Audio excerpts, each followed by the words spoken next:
बहुत शुक्रिया जी ज्वाइन करने के लिए। खबर आ रही है कि मंडे को एक बड़ा इजलास होने जा रहा है जिसमें वजीर आजम साहब बराह रास्त जो है वीडियो कॉन्फ्रेंसिंग के जरिए से पंचू सरपंचों से बात करेंगे और मनोज सिन्हा साहब जो नए एलजी साहब आए हैं जम्मू कश्मीर के अंदर वो भी अपनी बात जो है वो रखेंगे। तो इस हवाले से क्या कोई राब्ता आपसे हुआ है? देखिए, ये जो प्रपोज्ड इजलास जिसकी आप बात कर रहे हैं ये 12 तारीख पहले एलजी साहब के साथ भी इंटरेक्शन थी। ये तमाम चीजें श्रीनगर में होनी है, लेकिन परसों के 12 में इमीडिएट हो रहा है, इस किस्म की नहीं है। ये 12 तारीख को इजलास है हमारा श्रीनगर में, और इस सिलसिला में जो है हमें बाज़ाब्ता तरीके से जो है हर जगह से जो है चुनिंदा नुमाइंदे जो है 2-2 4-4 जो है हर डिस्ट्रिक्ट से बनाए गए हैं।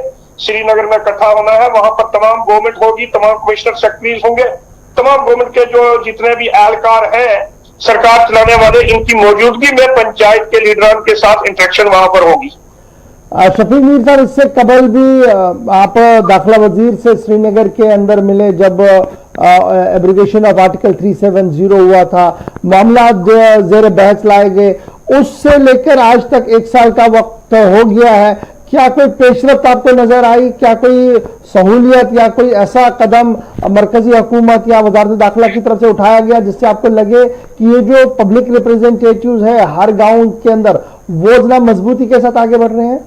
देखिए, जहां तक पिछले 1 साल के अंदर पंचायती निजाम को जम्मू कश्मीर में कोई मजबूती देने की बात है, मैं ये कहूंगा कि अभी तक सिर्फ एक कदम उठाया गया है, जो सीडीएफ फंड परसों जो एलजी साहब ने अनाउंस किया है, जिसके लिए मेरी उनकी मीटिंग भी हुई थी लास्ट हफ्ते में, वहां पर उन्होंने एग्री किया 25 लाख रुपया हर ब्लॉक चेयरमैन के डिस्पोजल पर रखा गया है आज से एमएलए की तर्ज पर। वो मैं समझता हूं कि वो एक एम्पावरमेंट है, वो एक बड़ी अचीवमेंट है इस निजाम को मजबूत करने की खातिर। तो जहां तक आप ये बता रहे हैं सिक्योरिटी सिचुएशन का ताल्लुक है, तो मुझे लगता है कि उसके लिए मौसर कोई भी इकदाम अभी तक नहीं उठाए गए हैं। 20 लोग पिछले 8 साल में मारे गए हैं 2012 से लेकर 2020 तक, लेकिन अभी तक जिन एजेंसीज की ये बात कर रहे हैं कि थ्रेट परसेप्शन असेस कर रही हैं, उन एजेंसीज को आज तक किसी एक कैजुअलिटी के बारे में भी प्री इंफॉर्मेशन नहीं थी। तो इस हवाले से मैं ये कहता हूं कि उस पर मजीद कुछ बात करने की जरूरत है। परसों ये मामला हम उठाएंगे जब हमारे साथ इंटरेक्शन वहां पर सरकार जो है रूबरू होगी, ये तमाम मामला वहां पर उठाए जाएंगे 12 तारीख को। ये बताइएगा शफीक मीर साहब, क्या ये वन वे कम्युनिकेशन परसों होगा या जो वजीर आजम साहब का एक बड़ा अच्छा पहल है कि वो सुनते भी हैं और बात सुनाते भी हैं, उस तरीके का? अब ये देखा जाएगा कि वहां पर मैकेनिज्म कैसा होगा। क्या इधर से हमारी बात भी जो है उनको सुनाई जाएगी कि या कि वन वे वो अपना खिताब वहां से करेंगे? अलबत्ता इतना जरूर है कि जो मुतलका यहाँ की हमारी सरकार के लोग हैं इनके साथ हमारी बात जरूर होगी। चलिए, बहुत शुक्रिया शफीक मीर साहब हमारे साथ ज्वाइन करने के लिए। बात हो रही थी जनाब परसों की कॉन्फ्रेंस की, आज जो कुछ होगा वो तो आपको तजम्मुल ने बता दिया। हम आपको बता रहे हैं कि परसों वजीर आजम साहब का जो इजलास है वो किस तरीके से होगा, वीडियो कॉन्फ्रेंसिंग के जरिए होगा और लगभग हतमी शक्ल जो है वो दी जा रही है। और अब एक और बात जो है वो क्लियर हो गई है, न सिर्फ वादी कश्मीर से बल्कि जम्मू से भी पंच सरपंच जो इलेक्टेड लोग हैं उनकी एक सिलेक्टेड गैदरिंग जो है वो श्रीनगर आएगी और श्रीनगर के अंदर यह इजलास जो है वो बड़े पैमाने पर किया जाएगा। तो ये तो बात थी जनाब आज और परसों की खबर की जो हमने कबल वक्त आपको आज बता दी।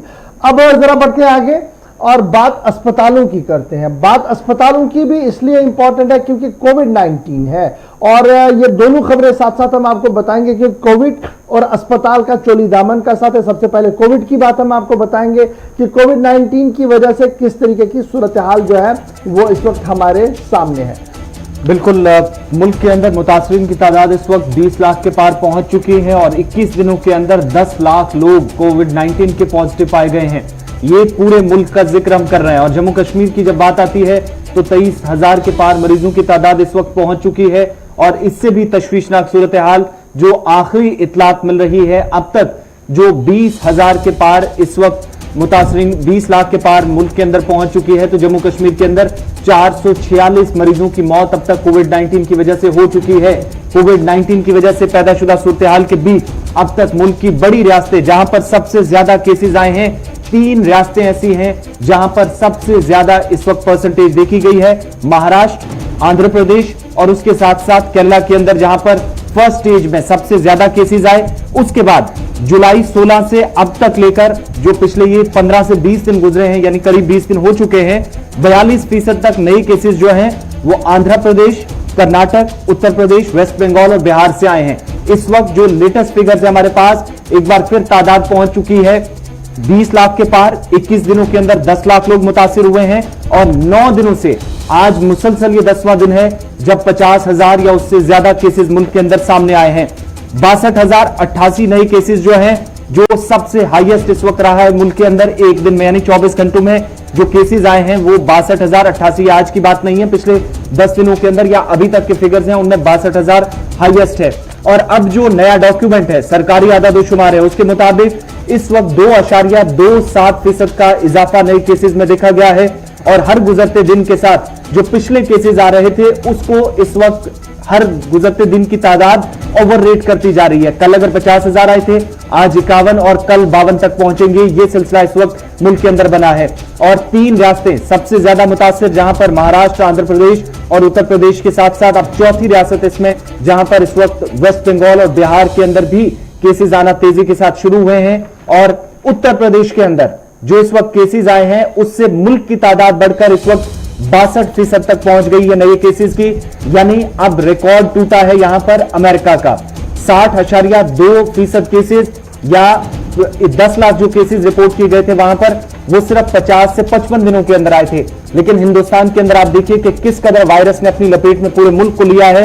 एक तरफ 55 दिन अमेरिका के अंदर और भारत के अंदर सिर्फ 21 दिनों में 1 मिलियन लोग इस वक्त इस कोविड-19 का शिकार हो चुके हैं। इशफाक, और जब जम्मू कश्मीर की बात करते हैं तो जम्मू कश्मीर के हर जिले के अंदर कोविड पेशेंट आपको नजर आएंगे, हर जिले के अंदर आपको पॉजिटिव केसेस नजर आएंगे और हर जिले के अंदर आपको कोई ना कोई ऐसी मौत भी नजर आएगी जो काफ़ी अहम भी है, जिस पर बात करना काफ़ी ज़्यादा ज़रूरी भी है। क्योंकि बहुत सारे लोग आज के दिन भी अभी भी ये कह रहे हैं कि जनाब सिचुएशन वो नहीं है जो आप दिखा रहे हैं, बल्कि सिचुएशन कुछ और है। इसको एग्जेजरेट करके, यानी इसको बहुत ज़्यादा बड़ा चढ़ा कर पेश किया जाता है। जनाब ये जो फिगर्स हम आपको बता रहे हैं ये मोहतात अंदाज में फिगर्स है।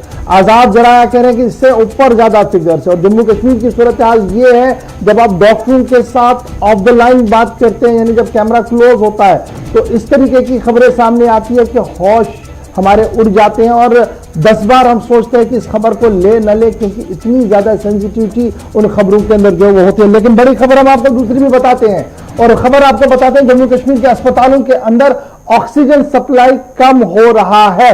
जी हां, कश्मीर वादी के बेशतर अस्पतालों के अंदर ऑक्सीजन पाइपलाइन, ऑक्सीजन जो दी जाती है, जो अस्पतालों के अंदर ऑक्सीजन सर्विस होती है, उसमें कमी देखने को मिल रही है। और बड़ी वजह जो इसके पीछे है वो ये है कि जो ऑक्सीजन प्लांट्स है जो वहां पर लगाया गए हैं, उसमें जितनी सलाहियत पैदा करने की है उससे ज्यादा रश अस्पतालों के अंदर बढ़ चुका है कोविड-19 की वजह से। और जितने भी पेशेंट अस्पताल आ रहे हैं उन्हें ऑक्सीजन लगाना पड़ रहा है।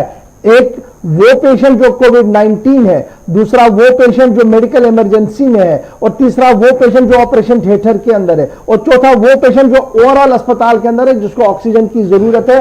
तो सूरत हाल जो है उस वक्त इंतहाई संगीन बनी हुई है इसी की वजह से वादिया कश्मीर के अस्पतालों के अंदर।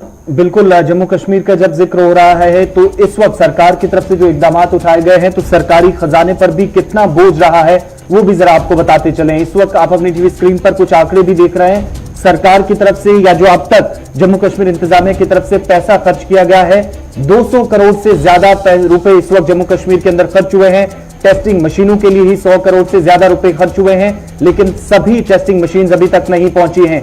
और इस 206 करोड़ से ज्यादा जो रकम अभी तक इशफाक जम्मू कश्मीर के अंदर इस्तेमाल में लाई गई है, इनमें 343 वेंटिलेटर्स भी जम्मू कश्मीर के अंदर अभी तक खरीदे गए हैं। लेकिन एक बड़ी कमी जो ऑक्सीजन की, इसके साथ साथ वेंटिलेटर्स की भी कुछ हिस्सों के अंदर, हालांकि वेंटिलेटर से ज्यादा ऑक्सीजन की जरूरत पड़ी है खुद डॉक्टरों के मुताबिक, माहिरीन के मुताबिक इस वक्त सबसे बड़ी कमी। और श्रीनगर के बड़े अस्पतालों को देखा जाए तो वहां पर सबसे ज्यादा वो अस्पताल इसलिए सुर्खियों में क्योंकि अब आहिस्ता आहिस्ता चीजें निकलकर सामने आने लगी है।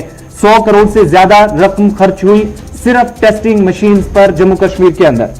100 करोड़ रुपए के लिए एक हाईटेक मशीन लानी है, इसके लिए बाज़ाब्ता तौर पर जो मैकेनिज्म है उन्होंने ऑर्डर दे दिया है। लेकिन कोविड के 3 माह गुजरने के बावजूद भी अभी तक वो मशीन नहीं आई है, इसलिए 100 करोड़ रुपया वहां पर फंस चुका है। और ये जब ये मशीन आएगी तो बैक वक्त 1500 टेस्टों की रिपोर्ट हमारे हाथ में होगी, ये माना जा रहा है। लेकिन उसके साथ साथ जिस तरीके से आसिफ ने आपको बताया कि इस वक्त हमारे अस्पतालों के अंदर 340 से ज्यादा वेंटिलेटर्स अवेलेबल है, जिनमें कश्मीर के अंदर 189 और जम्मू सूबे के अंदर 154 यानी 150 से ज्यादा वेंटिलेटर जम्मू के अंदर है। और इस तरीके से गवर्नमेंट ऑफ इंडिया ने जहां सब स्टेट्स को वेंटिलेटर बांटते थे, उनमें 525 वेंटिलेटर गवर्नमेंट ऑफ इंडिया की तरफ से जम्मू कश्मीर हुकूमत को मिले थे। और उसके साथ साथ ये जो ऑक्सीजन की जब हम बात कर रहे हैं, ये बड़ा इंपॉर्टेंट है जी। इसमें कहा गया कि 8000 ऑक्सीजन सिलेंडर अस्पतालों को दिए गए, जिनमें 4000 और कुछ दिनों के अंदर अंदर जो वो लाए जाएंगे। ये मेडिकल सप्लाईज कॉर्पोरेशन के हवाले से हम आपको खबर बता रहे हैं। इसके साथ साथ जब जिला तरक्याती कमीशन श्रीनगर के दफ्तर की हम खबर को देखते हैं, जो डिजास्टर मैनेजमेंट अथॉरिटी के चेयरमैन भी है, तो उन्होंने अपने तरीके से 6.45 करोड़ रुपया रिलीज कर दिया है। और उसमें 1.50 करोड़ रुपया पीडब्ल्यूडी को for setting up of Covid centre बनाने के लिए, उसके साथ साथ 65 लाख रुपया जो है वो नोडल अफसरों को क्वारंटाइन सेंटरों के लिए दिया गया है। 30 लाख रुपया hiring of vehicles and other equipments के लिए दे दिया गया है। 4 करोड़ रुपया रिलीज किया गया है मुख्तलिफ अस्पतालों के अंदर एसडीआरएफ नॉर्म्स के तहत। और डीडीएमए में भी इसी तरीके से जो है वो सूरत हाल जो है वो सामने रखी है। इस वक्त सबसे पहले मनीर नजीर साहब हमारे साथ ज्वाइन कर चुके हैं। सिचुएशन थोड़ा सा ग्रे है, इसलिए उनके साथ डायरेक्ट टेक्निकल बात नहीं बल्कि माहिराना बात करेंगे। डॉक्टर साहब बहुत शुक्रिया ज्वाइन करने के लिए। कोविड पर लगातार हर दिन आपसे हम बात करते हैं और जब भी आपके साथ बात करते हैं तो एक अच्छी खूबसूरत सिल्वर लाइन भी आप देते हैं और टेक्निकल प्रॉब्लम जो है वो भी आप बता रहे हैं। हजारों करोड़ रुपया हम सर्व कर रहे हैं, लेकिन अभी भी सूरत हाल ये है कि अस्पतालों के अंदर जो ऑक्सीजन सप्लाई लाइन है वो उतनी ज्यादा एनहांस नहीं की गई जितनी जरूरत है। और अब खबर यह है कि हर अस्पताल के अंदर ऑक्सीजन की किल्लत पाई जा रही है। अवलन तो इस पर आपका टेक्निकल माहिराना मशवरा आपका चाहूंगा। और सिचुएशन को आज के दिन जब हम पूरे मुल्क पर देखते हैं तो वायरस बहुत तेजी के साथ फैल रहा है। हजारों नहीं 50-50 हजार लोग जो है वो वायरस के शिकार होने हैं। हमारी रियासत स्पेशली वादी कश्मीर की सिचुएशन आपकी नजर में कैसी है? देखिए, मैं आपको एक चीज बताऊं, ऑक्सीजन की रिक्वायरमेंट जो है या अवेलेबिलिटी है, अगर मैं अपने अस्पताल की बात करूं, सिटी हॉस्पिटल में हमारी सफिशिएंट रिक्वायरमेंट है और सफिशिएंट हमारा इंफ्रास्ट्रक्चर वहां पे डेवलप हो चुका है। देखिए, पहले अब जब हम अस्पताल में नॉर्मली जैसे पेशेंट्स हमारे आते थे, उनको किसी मिकदार में ऑक्सीजन की जरूरत पड़ती थी, 5 लीटर 6 लीटर तक। तो हमारे पास उस टाइम एक प्लांट था हॉस्पिटल में, तो वो सफाइज करता था हमारे पूरे हॉस्पिटल को। जो ही हमारा हॉस्पिटल कोविड हॉस्पिटल में कन्वर्ट हुआ, तो ये जो कोविड वाले पेशेंट्स होते हैं उनकी रिक्वायरमेंट ऑफ ऑक्सीजन जो है बहुत हाई होती है। फॉर एग्जांपल, अगर हम ये लें कि 5 लीटर एक बंदे को चाहिए होता है, सीओपीडी वाले को, फॉर ट्रीटमेंट पर्पज, इस पेशेंट की जो हाई फ्लो ऑक्सीजन रिक्वायरमेंट होती है वो करीब करीब 60 लीटर तक जा सकती है।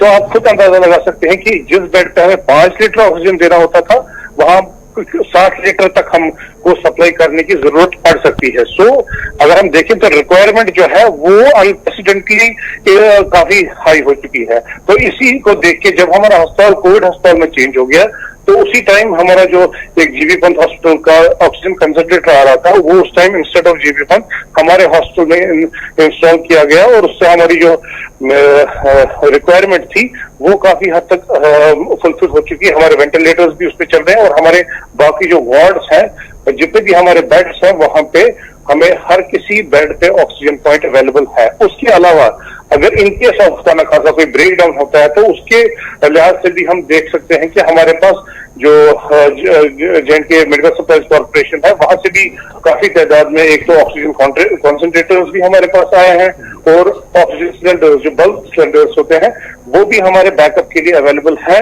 गॉड फॉरबिड अगर किसी वजह से हमारे ब्रेकडाउन हो गया किसी ऑक्सीजन प्लांट का, तो उस टाइम हमारी अवेलेबिलिटी, तो मैं अपने अस्पताल की बात करूं तो हमारे अस्पताल में ऑक्सीजन की कोई कमी हमें महसूस नहीं हो रही है। तो डॉक्टर साहब, अब वादी की जरा बात करें, कोविड मरीजों की बात करें तो किस तरीके से देख रहे हैं? देखिए, वो तो नेचुरली आप देख रहे हैं कि हम पेशेंट्स जो है वो कॉन्स्टेंटली डिटेक्ट हो रहे हैं। अगर कल की बात करें, मेरे ख्याल में कल जो ऑफिशियल स्टैटिस्टिक्स हैं उसके हिसाब से जितने भी पेशेंट्स हैं उसमें मेजोरिटी ऑफ देम एसिम्प्टोमेटिक थे, जहां ऑफिशियल स्टैटिस्टिक्स की बात करें। लेकिन पेशेंट्स आ रहे हैं। देखिए अस्पताल में मैं जैसे मैं पहले भी आपकी वसालत से ये बात पहुंचाने की कोशिश की थी कि जो हमारे इस टाइम पेशेंट्स हॉस्पिटल में एडमिट हो रहे हैं, जिनको एक्टिव ट्रेसिंग नहीं बल्कि खुद पेशेंट्स हॉस्पिटल में आ रहे हैं, काफी पेशेंट जो है वो बायोलेटरल निमोनिया करके वहां पे आ रहे हैं। और इससे हम अंदाजा लगा सकते हैं कि हमारे कितने पेशेंट्स इस टाइम इन्फेक्टेड होंगे कम्युनिटी में। तो ये तो सिलसिला बदस्तूर चल रहा है, लेकिन लोगों में मुझे लगता है कि पहले से बहुत ज्यादा अवेयरनेस आ चुकी है। वो अब प्रिकॉशनरी मेजर्स ले रहे हैं, मास्क भी पहन रहे हैं। लेकिन इसी को कंटिन्यू करने की जरूरत है, उसी से हम इस चेन को ब्रेक कर सकते हैं और इंशाल्लाह हम इस कोविड-19 इन्फेक्शन पे काबू पा सकते हैं। चलिए, बहुत शुक्रिया जी हमारे साथ बात करने के लिए। डॉक्टर साहब बता रहे थे कि एहतियात बहुत ज्यादा जरूरी है, लेकिन जब हम ऑक्सीजन की बात करते हैं तो सिकिम सोरा का जरा आपको बताते चले, और जीएमसी अस्पताल जितने भी हैं वहां पर भी सूरत हाल जो है वो बेहतर नहीं है। जितनी रिक्वायरमेंट है तकरीबन 4000 लीटर की कमी जो है वो पाई जा रही है सिकिम सोरा। मैं उसके बाद सीधे सईद तजम्मुल आपके पास भी आऊंगा, आप स्टैंड बाय रहिएगा। सिकिम सोरा के अंदर जो पहली परेशानी है वो ये है कि जब इमरजेंसी के अंदर जब भी पेशेंट आता है तो इमरजेंसी के अंदर इस बात का तमीज ही नहीं है कि वो कोविड है या नहीं है। हर एक को एक जगह रखा जाता है और बाद में जब पता लगता है 5, 4, 10 घंटे बाद कि वो पॉजिटिव है तो उसके बाद खलबली जनाब वहां मच जाती है। पहली परेशानी तो ये है। दूसरी परेशानी जो सिकिम सोरा के अंदर जो खुलकर सामने आ रही है वो ये है कि 260 बेड कोविड के लिए रख दिए गए हैं और इस वक्त ऑक्सीजन जो है वो 180 के लिए प्लांट के तहत चल रहा है और बाकी मानदा बेड जो है वो सिलेंडर के जरिए से चलाए जा रहे हैं जी। तो ये भी बड़ी इंपॉर्टेंट बात है कि किस तरीके से वो मैनेज हो सकता है। और फिर जब हम और इसको देखते हैं तो कुल मिलाकर सूरत हाल जो है वो कदरे बेहतर नहीं है। ये बड़ी इंपॉर्टेंट बात है कि कदरे बेहतर नहीं है, क्योंकि हम नहीं कह रहे हैं, ये मेडिकल एक्सपर्ट्स कह रहे हैं कि जो सिचुएशन इस वक्त जो है वादी कश्मीर के अंदर है उनमें जितने भी अस्पताल हैं उनके अंदर ऑक्सीजन सप्लाई की कमी है। लेकिन डॉक्टर साहब अभी नवीद नजीर साहब बता रहे थे कि देखिए सीडी अस्पताल की ये सिचुएशन नहीं है। लेकिन तजम्मुल जरा फटाफट से आप अपडेट कीजिएगा, ये जो ऑक्सीजन की कमी की खबरें लगातार वादी कश्मीर से आ रही है, एडमिनिस्ट्रेटिव पार्ट पर भी दबे अल्फाज में इसको माना जा रहा है। और आज मैंने एक रिपोर्ट देखी जिसमें medical and health education department खुद मान रहा है कि जी प्रेशर जितना है उस तरीके से हमारे पास अवेलेबिलिटी नहीं है। तो कितना ये संगीन मामला है और 3 माह गुजरने के बावजूद भी अभी तक इस बड़े इशू पर कोई कदम नहीं उठाया गया। बिल्कुल, देखिए जब हम ऑक्सीजन की कमी की बात करें तो पहले ही आपको याद होगा कि 20 जुलाई को इस तरह की कमी का जो शाखसाना हमें है वो सिक्किम से उठाना पड़ा और उस वक्त जब लगातार हमने इसको कवर किया और उसके बाद प्रशासन या इंतजामिया तक ये बात पहुंचाने की कोशिश की तो उन्होंने फौरी तौर पर मीटिंग तलब की और मीटिंग के बाद ये पता पाया गया कि कुछ ही मिनटों तक ऑक्सीजन की कमी हुई थी, लेकिन उसके बाद सप्लाई जो है दोबारा बहाल की गई। गवर्नर साहब आपको याद होगा कि हमारे पास एक प्लांट है जो कि रंगरेट में है और जहां से ऑक्सीजन जो है बाकी अस्पतालों के लिए सप्लाई किया जाता है, चाहे वो प्राइवेट हॉस्पिटल हो या सरकारी हॉस्पिटल हो। लेकिन कोविड-19 पैंडेमिक के बीच में मुझे याद आ रहा है कि जब पहला ही हफ्ता था तो उसको जम्मू कश्मीर पुलिस ने ताला चढ़ाया और रंगरेट के अंदर उन फैक्ट्री मालिकान को और इंजीनियरों को जाने नहीं दिया गया। उसके बाद हमने उस वक्त भी फॉलोअप काफी ज्यादा किया और वो फैक्ट्री को दोबारा चलने दिया गया।